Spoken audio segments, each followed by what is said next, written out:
portion. Ayan, naalala mo pa ba kung sino yung asawa mo dati? Hindi ko maalala. Robert. Robert. Ayan. Si Robert. Naalala mo pa mukha niya? Oh. Di na. Konti. Konti. Eto pa. Sino to ma? Sino yung gwapong yan? Ako. Sino ako? Yan, Ang pangalan sino ko.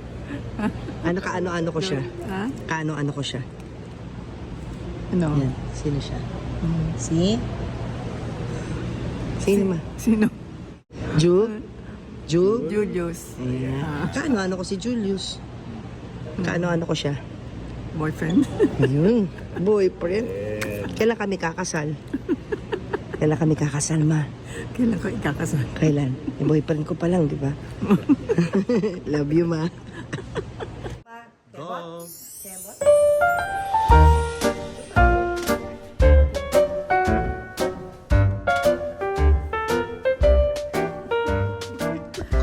Ayan, ma. Kapag tamang paglagay ng lipstick, isa lang dito sa baba. Ayan. Alam isa sa taas. Ganun mo lang. Ayan o, mapula na, di ba? Kasi pag ginagawa mo mga ganito, ubus agad ang lipstick. Di ba? Oh, cherries in the snow. Basta promise, huwag mo kakainin, ha? Okay. Tama yan. Magpatong-patong kasi. Oh. Ayan, tama na, enough na. Sa ilalim naman. Dalawang pahid lang, left, right. Sa baba na. Tama naman. Ilalim na, too much na. Tapos balik mo lang sa kabila. Yan. Tama na. Kasi close mo na yung ano mo, lips mo. Umiitis at saka kumakaway. Sino siya? Sino siya? Si Man? Ano? Papu, ano? Oo, Papu. Anong pangalan ko? Nani? Anong pangalan ko? Wala mama, wala. Ano? Hula. Anong hula? pangalan niya yun? Anong hula? Anong hula mo pangalan niya? Eto muna, kaano-ano ko siya. Sino siya sa buhay ko? Sino siya sa buhay ko, ma? Boyfriend mo? Boyfriend daw kita. Boyfriend daw kita, Papu. Sino siya? You're my boyfriend, Papu. Yan niya. Sino ako? Niyo. Pangalan ko. Mamu. Mamu din. Hindi, pangalan ko. Tintin. Love you, ma. How many kids do you have? One. Amini? How many kids do you have? How many daw, ma? Ano? 5? 5. Sino sila, ma? Sino yung 5, ma? Sino yung 5? Ako? Ninyo? Sino yung 3? Sino yung 3? Si Meng. Si Ming. Nalala mo si Meng. Sino yung 2 pa? Sino pa? Sabi mo 5 eh. May secret baby ka pala ba? Hindi ko alam ha. Baka may twins kang tinatago dyan ha. Papa basta, since boyfriend pa kita, nililigawan mo pala ako ha. Anak ng mag-boyfriend. Ma, anak namin yun, pero mag-boyfriend pa lang kami. Ha?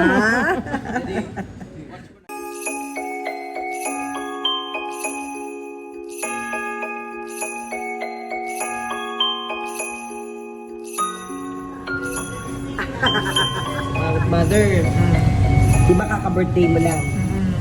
Belated happy birthday ulit. Ano sa tingin mo yung age mo? Kaya taon ka naman? Yeah. Mas 75. 75? Pwede na, malapit-lapit. Ba't sabi mo kanina 96 ka na? Joke mo naman ako.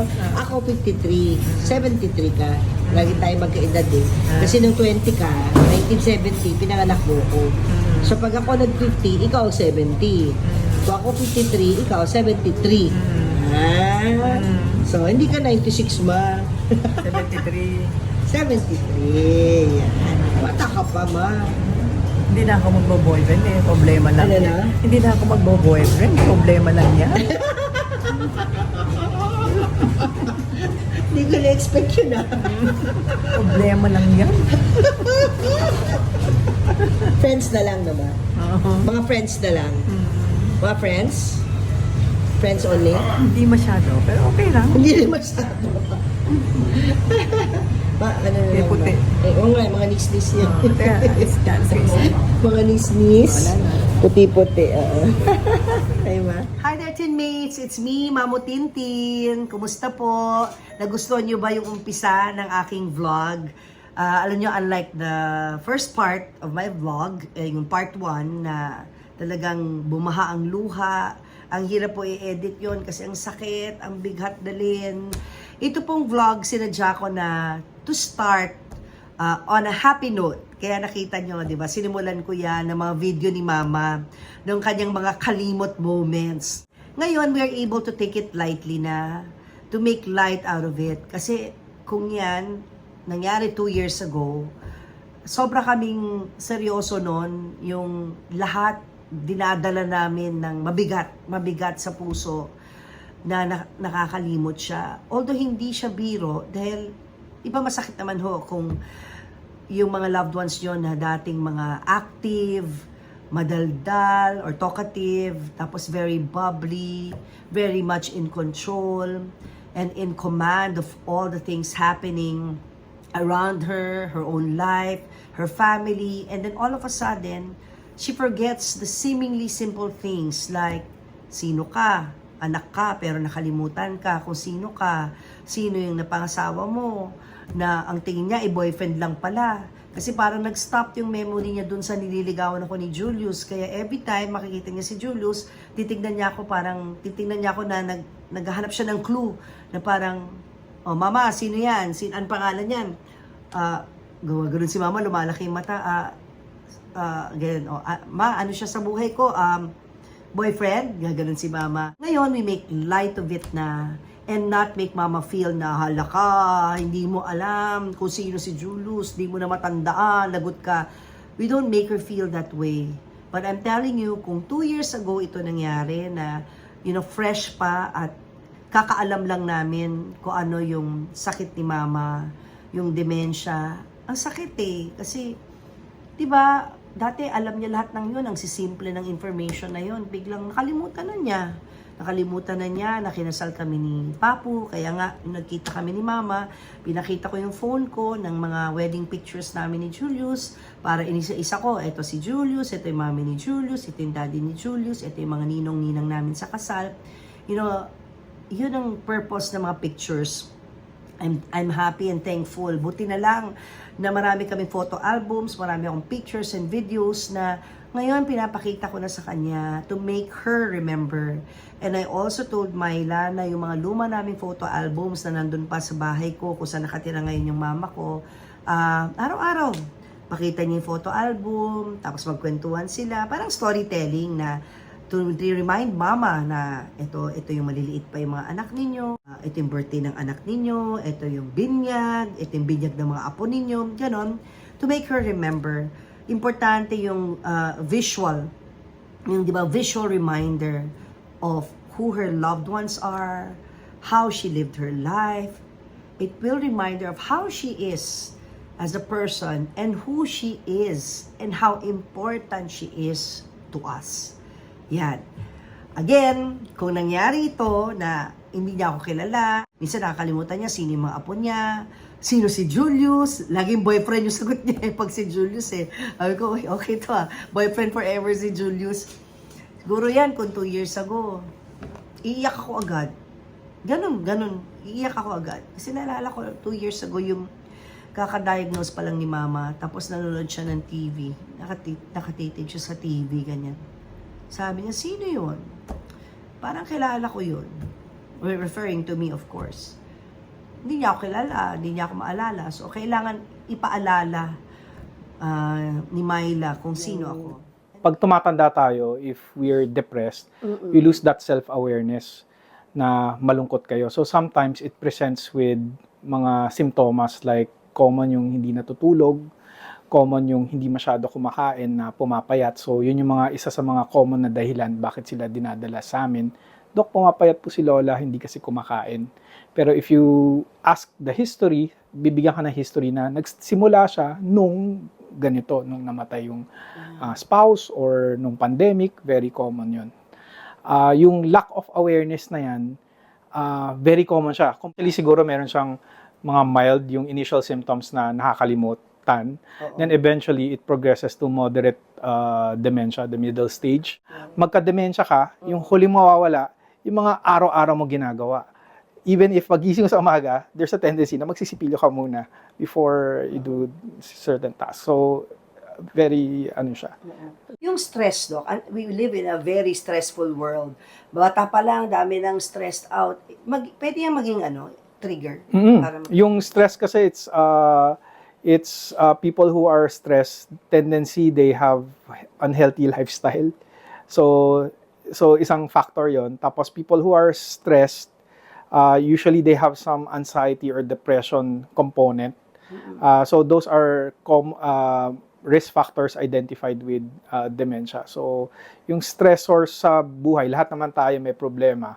It's just a matter of how you deal with stress. You'll have somebody na, "Uy, okay tong taong to, mas mabigat pa yung problema niya sa akin, pero he handles it well compared to me." So may mga ganun.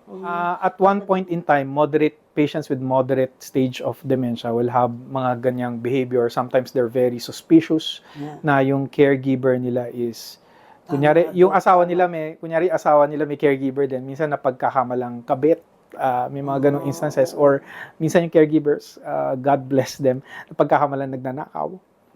Those are common scenarios that we see. Although, as a family member, you have to also be mindful of that kasi nangyayari yon. So I've had patients with dementia na yung caregivers nila, ninanakawan talaga sila. So nangyayari yon. So you have to also believe. You have to investigate essentially kasi lalo na minsan there's a tendency for children to just yung hindi na sila masyadong involved sa health ng parents nila because they're too busy with work. And then, yung pagligo, Dok, nabasa ko na isa pala sa mga traits or something ng mga dementia patients, ayaw maligo. Alam niyo si mama, talaga kahit anong pilit namin, kaya lagi siya nakaturban. Minsan sa isang buwan din nililigo, pero nagpupunas. Meron niyang bimpo lagi, tsaka wala siyang amoy, hindi siya mabaho. Mabango nga siya, Dok, parang bagong ligo lagi. Pero gusto na niya bimpo-bimpo. Ano bang meron sa mga dementia patients? Normal ba na ayaw maligo, Dok? Kasi yung mga certain routines na ginagawa nila, sometimes ayaw nila. So right now, I can think of 2 patients na ayaw, yung isa, ligo ng ligo, and naliligo siya na sobrang init na tubig na nagda-dry yung skin niya at medyo napapaso siya. Tapos yung isa, ayaw talaga maligo. But in those 2 patients, that's part of the disease. Usually nangyari siya sa middle stage of dementia.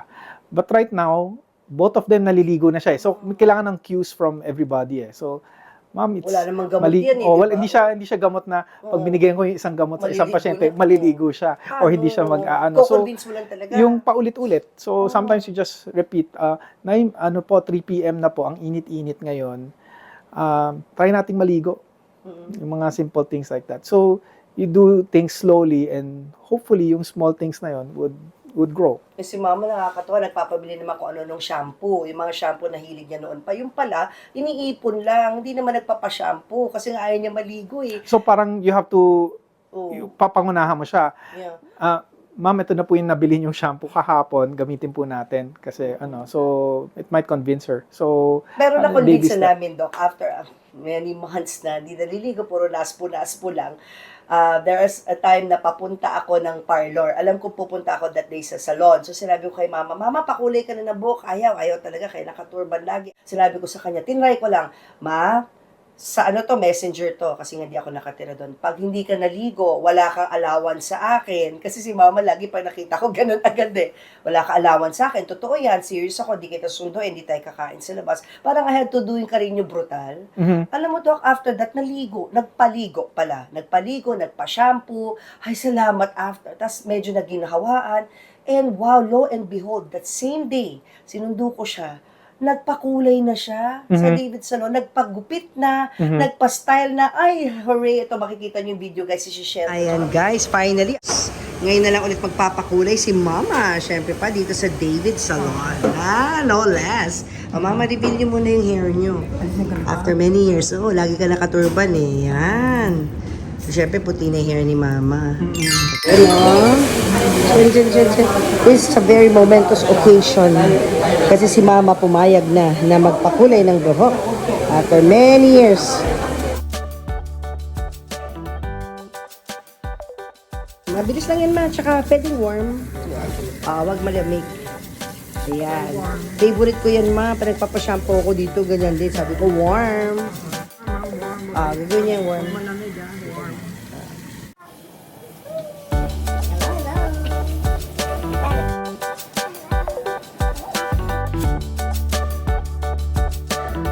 You're so beautiful, Mama. Ano yung tanong mo, ma?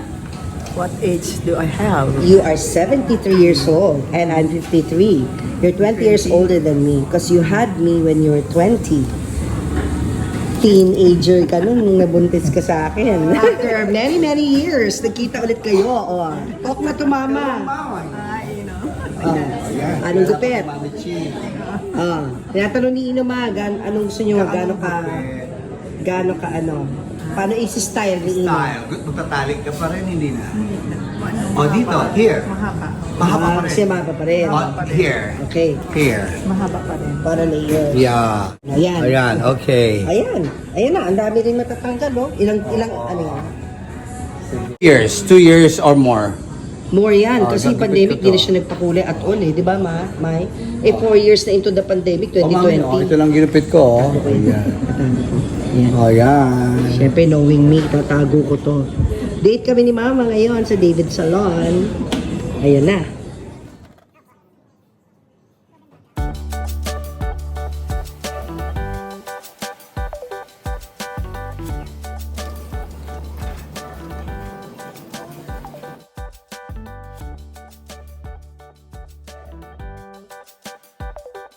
Here you go.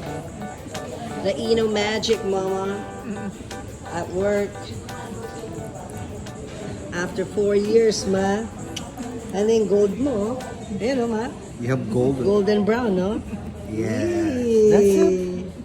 Yay. Ano sabi mo ulit kay Mama? Parang nagpa-botox. Parang bumata ka raw, ma. Bumata. Baligtad, ma. Hindi tumanda. Bumata.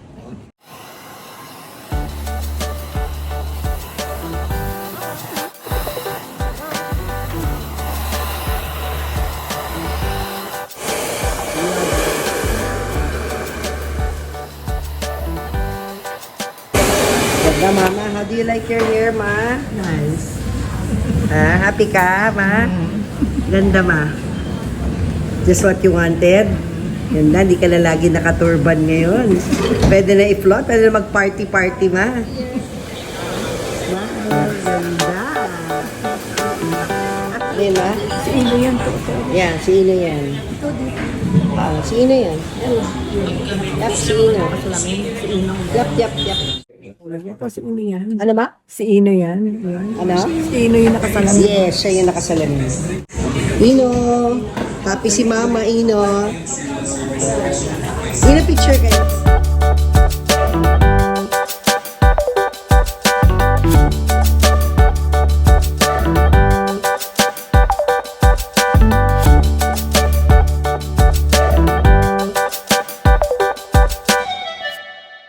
Kanina pa nakangiti, di ba, May?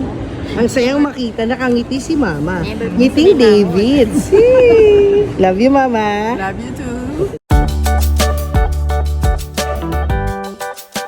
Wow, ano mo, Doc, for me, that is a milestone talaga. Gift, blessing yun ng araw na yun. So you just have to, since it was a positive experience for her, you just have to reinforce that experience na, oh, Nay, nagpagupit tayo, No, you felt unfortunately, very, Doc, ngayong araw na to, habang ginagawa ko interview, nakaturban ulit. Parang nakalimutan na yata niya na kinulayan na yung book na ginupit. Balik ulit siya sa turban. So yung mga ganun, baby steps lang eh. So eventually you'll get better. Okay, so I just want to share na as individuals kasi with dementia, there are times that they cannot decide for themselves.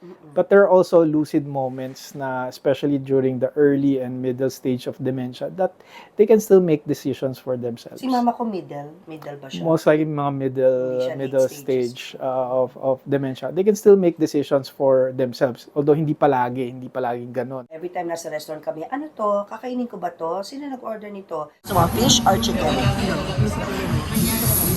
Fish. Mas madali tunawin. Mas madali digest, tapos crispy siya. Mas malambot. Fish, fish. Yes. Fish. That's fish, ma. Yes. And fries. Ito? Yes, yan. Yung fries, dyan mo yung isasawsaw. Para mas masarap. Ito.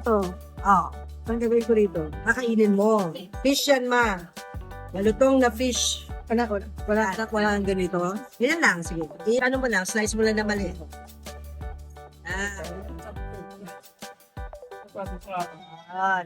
Ano yun, ma? Ano to? Kakainin ko to. Yes, fish yan. Ano ilalagay ko sa babaw? Wala na. Ito, kakainin ko na. Yep. Ito. Yep. When you look at menus of restaurants, ang dami-dami. So, kung tatanungin mo siya, naikakain po tayo sa, or bibili ako sa pagkain sa fast food, ano po gusto nyo? Yung fried chicken or yung spaghetti? Ganun. She just has a choice. Rather Dapat than... ganun gawin, simple lang. This or this. Hindi yung buong menu bibigay mo. Yeah. You have to be specific. Total, more or less, alam mo naman yung gusto niya from before. So, papapili mo lang siya ng Simplified, dalawa. Yes, rather than marami. They cannot process that. What must the family or loved ones or caregiver not say to a person with dementia? Ano mga hindi dapat sabihin sa isang dementia patient? So, ang una-una is hindi tayo pwede kumontra. Kasi again, talaga? it's the disease, not the patient. So, kung ang paniniwala niya is ninakaw nitong individual na to yung pera ko, you just go with the flow. You don't necessarily need to contradict that. Because What do you say? Wala ka nalang walang kibot. you just redirect them. So, if feeling mo hindi siya masyadong galit lang ng konti, redirect them to other activities that they can do. But hindi Pwede mo mo siya... sabihin na, mama, pag-usapan natin yan mamaya, mag-coloring muna tayo. Pwede, Pwede, if it works. Pero hindi mo siya pwedeng kontrahin. Kasi kung kinontra mo siya, in the patient's mind, tama siya eh. So, maski ano sabihin mo, hindi mo naman change Hindi yun ko eh. pala pwede sabihin na, mama, hindi totoo yan. O kaya, mama, yung iniisip mo, parang hindi No, pala. kasi kung kinontra mo, it will just spiral. Tapos, magagalit sila. Tapos, then you'll have aggressive behaviors afterwards. Ano, sasakyan ko lang namin? Sakyan mo lang. Sakyan lang? In what way? Masasakyan? Talaga? Ganon? Talaga. Tapos, you can talaga. investigate. Sige, alamin ko kung ano nangyari, etc. But hindi mo siya pwedeng kontrahin. So, ang goal mo is to redirect their attention to something else. Sige, number 1 yan. Huwag kontrahin. Number 2, what we should not say. Ano kasi, ageism is very common in this population na dahil matanda sila, dahil may dementia sila, you think of them a certain way na parang they're no longer part of the society or maybe the family or That's maybe the stigma, right? decisions that you make in your household. Yeah. So, it doesn't mean na may middle or early stage of dementia ka, they cannot make decisions for their health. So, it's very important to involve them kasi they're still part of your family. There might be days na wala sila maalala, but there might be good days, no? They're very lucid. And it's important to discuss yung mga healthcare directives. Ano ba yung mga bagay na ayaw nila? Ano ba yung mga bagay na gusto nila for their health if hindi sila makadecide for themselves? Speaking that, knowing that dementia is usually a progressive disease, abot ka sa severe stage na they can no longer eat by themselves.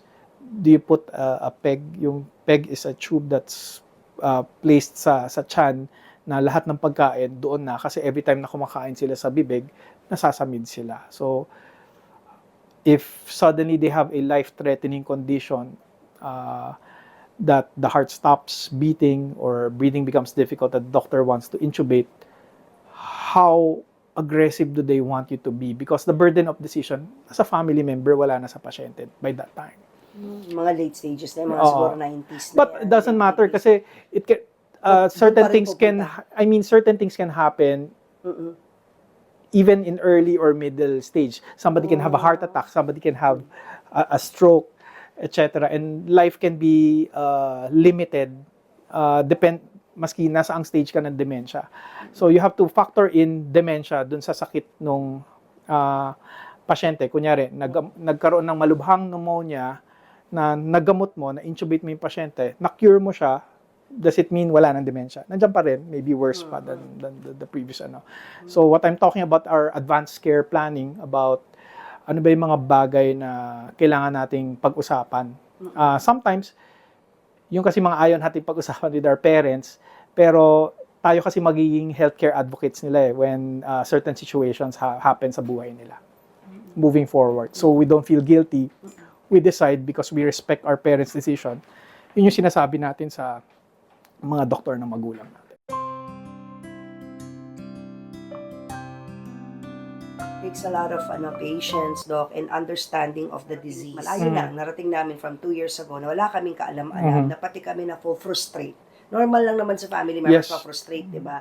Na, Doc, ilang araw akong umiiyak, everyday umiiyak ako na parang, ba't biglang nangyari ito? Bakit kay mama, ba't ang bata niya pa, ang dami pang pwedeng gawin? Kasi nga, she's a very smart, bubbly, active. Yung, think of a character sa teledrama, o teleserye, na parang Charito Solis, yung ganon, malakas personality, na siya yung in control. She was a single mom. So she raised us, and then she put us through school. So imagine, yan ang personality niya. Then all of a sudden, there's mama na nakatingin lang, tahimik lang, pangiti-ngiti, pag ganon-ganon, nakatingin sa'yo, pero empty eyes. Yung alam mo, hindi niya, process niya sa utak niya, pero hindi niya maintindihan. Tapos, Doc, kwento ko lang na meron siyang, again, I read about this, yung sundowning syndrome. Kasi napansin namin ni Julius, tuwing gabi na, ihatid na namin siya. From a very happy mama, during the day, biglang bugnutin na naman siya. Either bugnutin or depressed. Yung may awa sa sarili, self-pity. Yung sundowning, very Pansin ko. common. Latter part of the day, mas bugnutin sila. Minsan, Emotional. pwedeng naaantok na sila because time to sleep na. Ganun lang yung nangyayari. So, yung routine is very important. So, you just have to make sure that there's a routine. Ibig sabihin ko, nasa labas pa kayo ng pa-end na yung day. Dapat umuwi na kayo. So, yung routine kasi is very important for them. Yung self-pity, Doc. Yung awa sa Self-pity, sarili. sometimes it happens, pero syempre, it's part of the whole disease. You have anxiety also because you're unable to do certain tasks. You have difficulty doing certain So, tasks. napo-frustrate din sila. So, it's very frustrating for them. So, imagine yourself, hindi ka naman ganito before na yun yung alam mo sa sarili mo, then now you have difficulty doing those certain tasks. It's very difficult. I know it must be very frustrating for my mom kasi she was highly functional. Talagang, sobrang tutok sa lahat. Bumabiyahe pa yan. Biyahera siya, yung businesswoman. Biglang all of a sudden, she feels like, ano pang pwede kong gawin? That's why nga, di ba, ang ginagawa niya, Doc, nagpo-fold ng mga damit, nagtatago sa drawer, di niya na makita. Parang she has to do something with her hands. Kaya nga, one of these days, Doc, in-schedule ko na flower arrangement. May mga Kasi she tasks. loves flowers para magpa-flower arrangement naman kami this time. But we don't really know what's going on inside the brain or the mind of a dementia patient. What is going on inside their brain? So it depends. Early stages of dementia, there's a lot of anxiety and frustration because may mga nagagawa sila before na hindi nila magawa ngayon. And oftentimes naalala nila yung mga dati nila nagagawa. Yung long-term memory usually nagpa-persist siya. So sometimes they wonder bakit ganito. And minsan you'll get times wherein you're resented by your loved ones kasi hindi nila naintindihan na may sakit na pala yung pasyente, yung magulang nila. So, it becomes very frustrating for them, lalo na dun sa initial part. And anytime na may sasabihin sila, sasabihin ng anak nila is, hindi mo na nakalimutan yan, or they'll just neglect the concerns of their patient, no? Saying na normal lang to ng pagkaedad natin. As you progress with dementia, unfortunately, yung capacity mo to process things, nawawala na siya. Na parang baby na sila na may usual sleep-wake cycle sila that you follow. Sinusubuan sila, they chew. So, at that point in time, yung mga visual cues nagiging very important na nakakalimutan na kasi nilang kumain, ngumuya, paano ba kumain ngumuya, na minsan nasasamid sila, na sometimes you need visual cues na sabay kayo kumakain, nakikita niyang ngumunguya ka ng pagkain, kaya ngumunguya rin sila, things like that. But eventually, you'll feel that the person may no longer be in the body of the because of the disease. But that doesn't mean your parent is no longer there. Diyan pa rin sila. So, the same love and affection you need to give should still be there.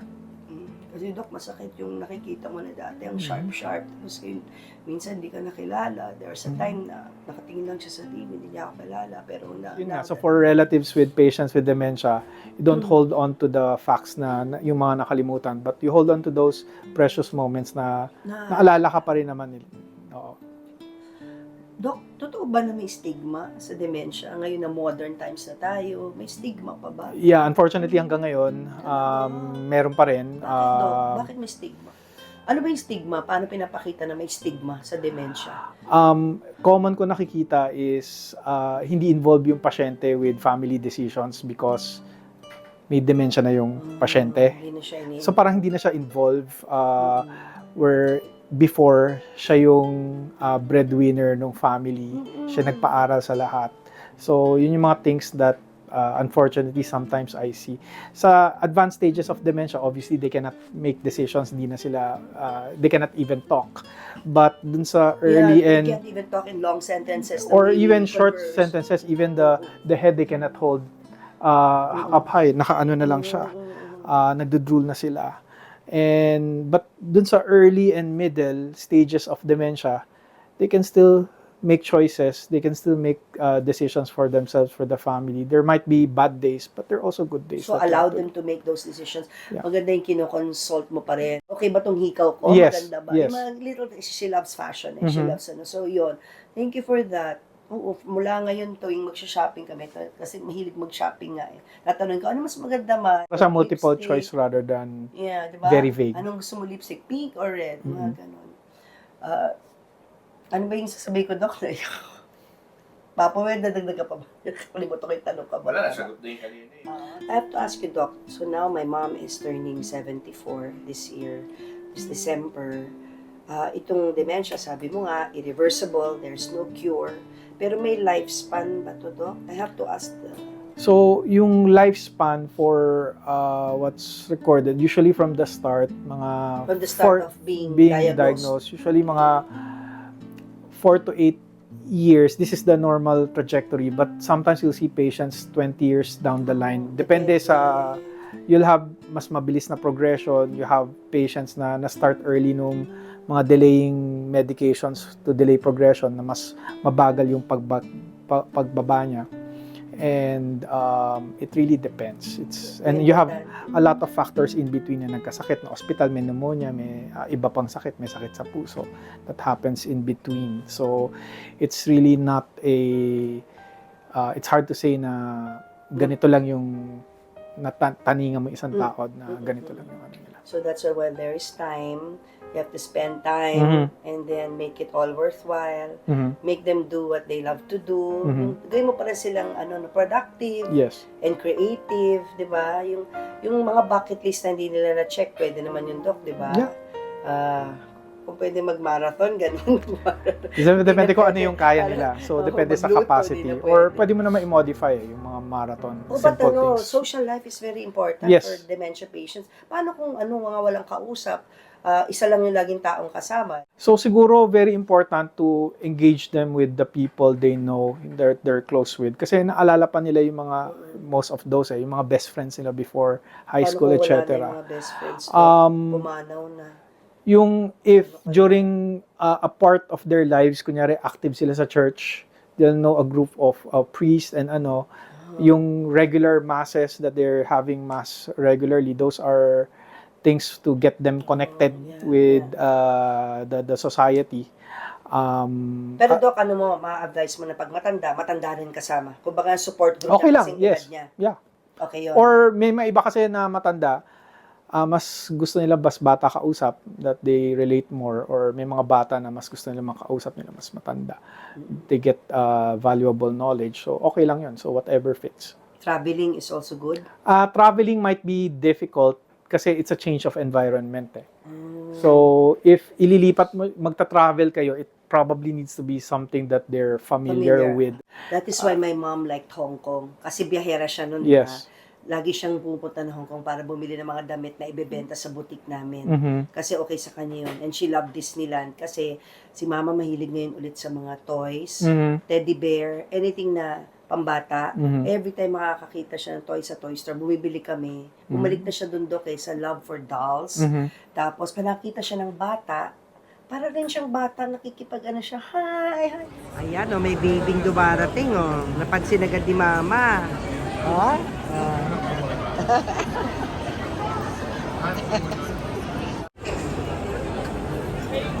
Ano ba akalain ng baby? Kamag-anak niya kayo. Akala playmate kayo, ma. Ayun. Ay, yung pina-flying kiss ni mama, yung bata, oh.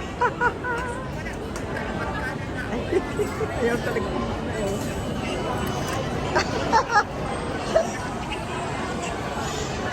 Mwa. Mwa. Dapat pala talaga tumambay kayo sa playground. Ha? Tumambay kayo sa playground. Bigla, dati hindi naman niya pinapansin masyado sa mall yung mga bata. Pero ngayon, basta mayroong may buhat, may toddler, naglalaro, tinitingnan niya talaga, tapos tuwan-tuwa siya, akala niya doll. So maybe she's just remembering the past nung mas Hindi, no? younger years. Si mama, nilalagyan ng pangalan ng kanyang manika para hindi ninenok ng iba. Bigyan mo ng heart.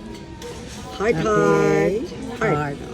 Yun. Yun. Tapos lagyan mo ng date ngayon, ma. August kasi ngayon, 8. Teka, tatlong heart. 8. 8. August eh. 8 Dash 4. dash 4 2023. 20 23. 23. 23. Yeah. Yay! Dok, maraming salamat. I hope natanong ko lahat. Panoorin mo tong vlog kasi ipapasok ko yung mga videos ni mama, yung mga moments with my mom while she still has all these lucid moments. And I love mama so much. Alam mo yan. Ano na lang ang last, pwede namang hindi last, no? Ano yung mga mensahe mo para sa mga nanonood sa atin ngayon? Those living with people and loved ones with dementia. So, lahat tayo kasi tatanda and some of us will eventually may get dementia. So it's very important that we treat our loved ones who have the disease now. Hindi naman nagbago kung sino yung nanay mo. Nagkataon lang na may sakit siya na dementia.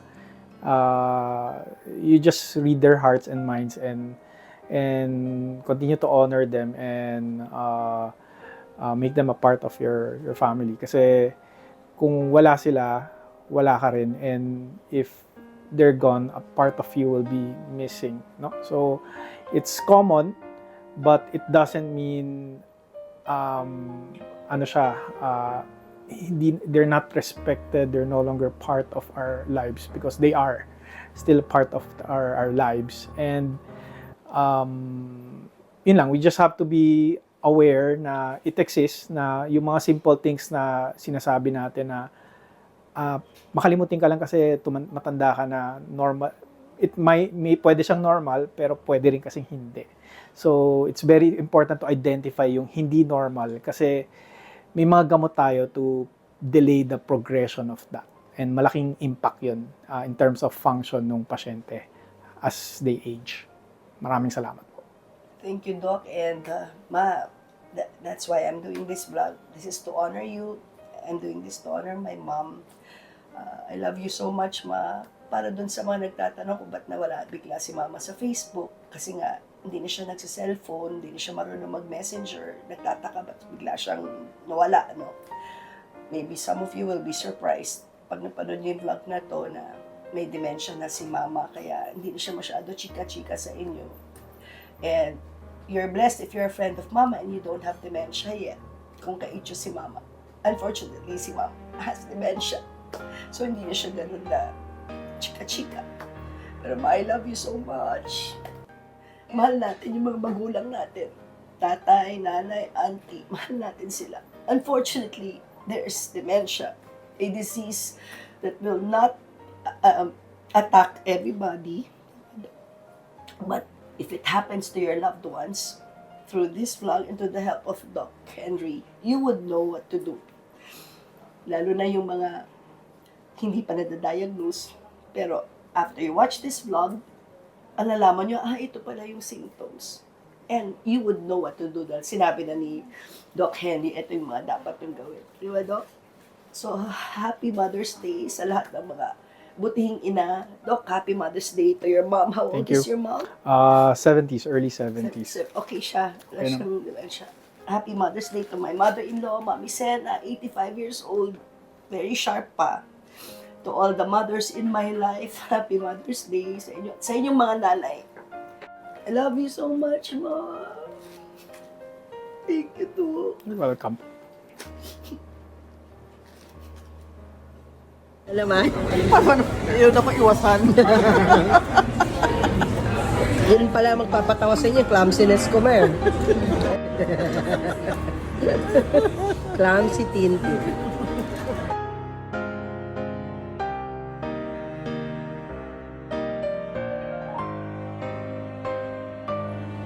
At dahil marami po sa inyo nagpadala ng mahigpit na virtual na yakap, ibinabalik ko po sa inyo ang mahigpit na yakap din sa inyo.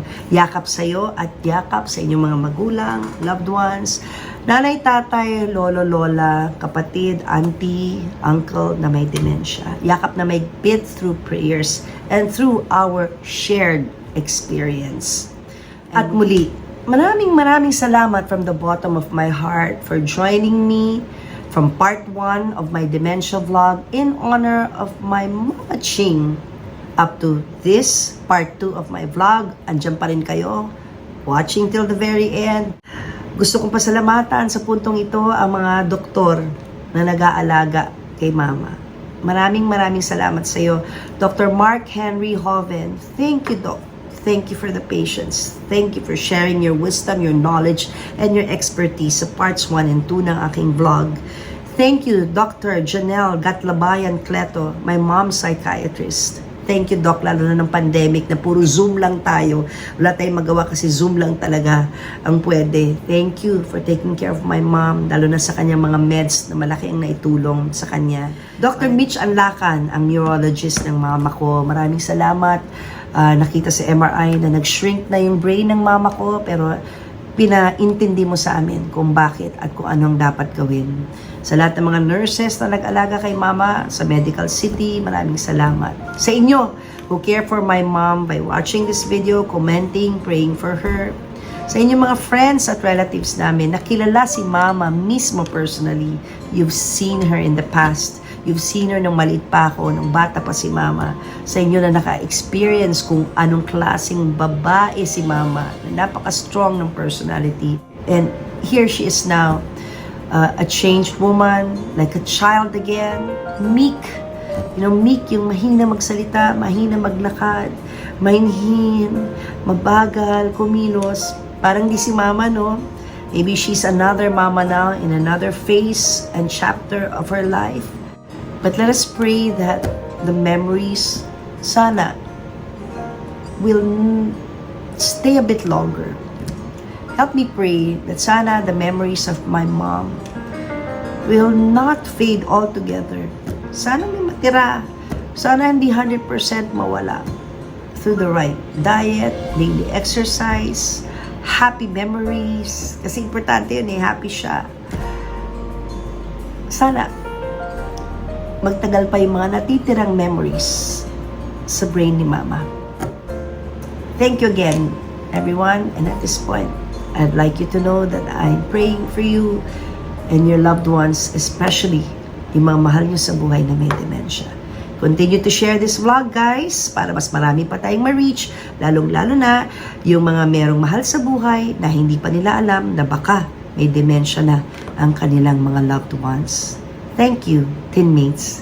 Take care, and as I always say, always have faith, hope, and love. See you in the next vlog, guys. I'm thankful also to all of you who messaged me na na-touch kayo sa aking vlog about Mama. yung sa part 1. Sabi ni Telma Monton, sobra po iyak ko dito, Ma'am Tintin. Let me share the comment of Luz Marcelino. Well done, Miss Tin Baba. Now let me move on to another comment. Ang comment naman sa atin, nag-comment din sa atin si I'd like to give way to another comment. Let me continue to read more of your comments.